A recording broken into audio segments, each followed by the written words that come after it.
A las 8 de la mañana del 24 de agosto del año 79, los habitantes de Pompeya se despertaron. Ninguno sabía que en 19 horas dejarían de existir para siempre. El sol salía sobre el Golfo de Nápoles como cualquier otro día de verano. Pompeya olía a pan recién horneado, a aceite caliente, a flores del mercado. Las calles ya bullían, los panaderos abrían sus hornos, los vendedores colocaban sus mercancías, los niños corrían entre las columnas del foro, mientras sus padres discutían negocios, amores, política. Era una ciudad perfecta en su vitalidad. 20.000 personas viviendo con una intensidad que hoy nos resulta familiar. Tenían tabernas con menús escritos en las paredes, tenían graffiti en los callejones, tenían anfiteatros, termas, burdeles, templos. Tenían todo lo que una ciudad próspera del Imperio Romano podía ofrecer, y detrás de todo eso, a menos de 10 kilómetros, el Vesubio dormía. Llevaba casi 2000 años sin erupcionar. Nadie en Pompeya sabía que era un volcán. Lo llamaban simplemente la montaña. Sus laderas estaban cubiertas de viñedos y jardines. Era parte del paisaje, parte de la vida, parte de la belleza de ese lugar privilegiado junto al mar. Nadie le temía, nadie lo vigilaba, nadie imaginaba lo que guardaba adentro. Pero la montaña llevaba semanas enviando señales. 17 años antes, en el año 62, un terremoto devastador había sacudido la región. Pompeya tardó años en reconstruirse. Los romanos lo interpretaron como un castigo de los dioses. Rezaron, sacrificaron animales y siguieron adelante. No entendieron lo que significaba realmente. La tierra se estaba despertando. En los días previos al 24 de agosto, los temblores habían regresado, pequeños, casi imperceptibles, pero constantes. Los pozos de agua se habían secado de manera inexplicable. Animales domésticos se comportaban de forma extraña, inquietos, nerviosos, como si sintieran algo que los humanos no podían percibir.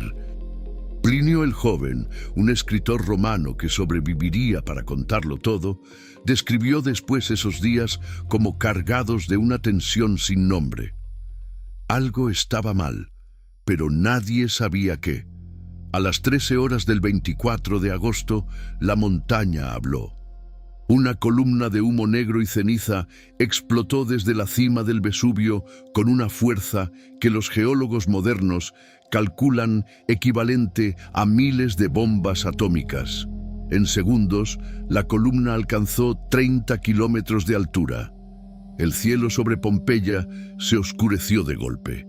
Los habitantes salieron a las calles y miraron hacia arriba. Nadie corrió todavía. Nadie entendía lo que estaba viendo.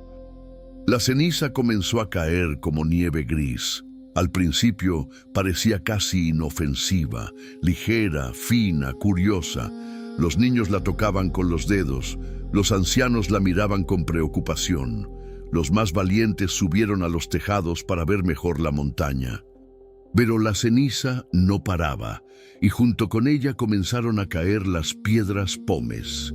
Pequeñas al principio, luego más grandes. Rebotaban en los techos, en las calles adoquinadas, en los cuerpos de quienes no se habían refugiado a tiempo. Fue entonces cuando Pompeya entró en pánico. Las calles se llenaron en segundos. Familias enteras salían corriendo con lo que podían cargar. Madres con niños en brazos, ancianos apoyados en esclavos, comerciantes abandonando sus mercancías. Todo el mundo corría hacia las puertas de la ciudad, hacia el mar, hacia cualquier lugar que no fuera debajo de esa columna de fuego y ceniza. Pero había quienes se quedaban en la ciudad y se negaban a irse. Algunos no podían creer que la ciudad fuera a desaparecer. Otros esperaban que pasara, como habían esperado que pasara el terremoto del año 62. Otros no tenían a dónde ir. Los esclavos encadenados, los enfermos que no podían moverse, los que habían esperado demasiado, La ceniza seguía cayendo, los techos comenzaron a ceder bajo su peso. A las 18 horas, la oscuridad era total. Plinio el Joven escribió que era una noche más negra que ninguna noche que hubiera existido jamás. No había luna, no había estrellas, no había luz. Solo el rugido de la montaña y el llanto de quienes aún estaban vivos. A la medianoche, el Vesubio cambió de naturaleza. La columna de humo y ceniza que había estado subiendo durante horas comenzó a colapsar sobre sí misma. No tenía suficiente energía para seguir ascendiendo, y cuando cayó, no cayó como lluvia, cayó como una avalancha de fuego. Los geólogos lo llaman corriente piroclástica. Una nube de gas, ceniza y roca a 700 grados centígrados que desciende por las laderas del volcán a 700 kilómetros por hora. No hay muro que la detenga, no hay sótano donde esconderse, no hay tiempo para correr. La primera corriente alcanzó Herculano, la ciudad vecina, a las 2 de la madrugada del 25 de agosto. Mató a todos en décimas de segundo. Pompeya recibió la suya minutos después. En el instante en que la nube llegó, la temperatura dentro de la ciudad subió a 300 grados en menos de un segundo. No hubo dolor, no hubo tiempo. Los cuerpos quedaron exactamente como estaban. Una madre abrazando a su hijo, un hombre tapándose la cara, dos personas tomadas de la mano, congelados para siempre en su último segundo de vida. La ceniza los cubrió, los selló, los preservó, y Pompeya dejó de existir. Cuando los arqueólogos comenzaron a excavar Pompeya en el siglo XVIII, encontraron algo que no esperaban. No solo encontraron edificios, no solo encontraron objetos, encontraron vacíos con forma humana dentro de la ceniza endurecida. Inyectaron yeso líquido en esos vacíos y descubrieron los moldes perfectos de los últimos momentos de personas reales. Una mujer embarazada, un perro encadenado retorciéndose de dolor, un hombre cubriéndose la boca con la tela de su toga, un niño solo, sin nadie a su lado. 2000 años después, sus últimos segundos todavía pueden verse. De los 20.000 habitantes de Pompeya, los arqueólogos han encontrado los restos de aproximadamente 2000 personas. El resto logró escapar, o sus cuerpos fueron arrastrados por las corrientes. Pero los que se quedaron, los que esperaron demasiado, los que no podían moverse, quedaron sellados en ese instante. Pompeya no fue destruida, fue detenida. Hoy, casi 2000 años después, todavía se excava Pompeya. Y todavía sorprende. En 2023, los arqueólogos encontraron una habitación intacta con frescos perfectamente conservados. En 2024, descubrieron los restos de un hombre que había sobrevivido a la primera fase de la erupción, había regresado a buscar algo y había sido alcanzado por la corriente piroclástica en el umbral de su propia casa. No sabemos su nombre, no sabemos qué fue a buscar, pero sabemos que volvió. Eso nos dice algo sobre quiénes somos, sobre lo que somos capaces de arriesgar por lo que amamos, por lo que es nuestro, por lo que no queremos dejar atrás.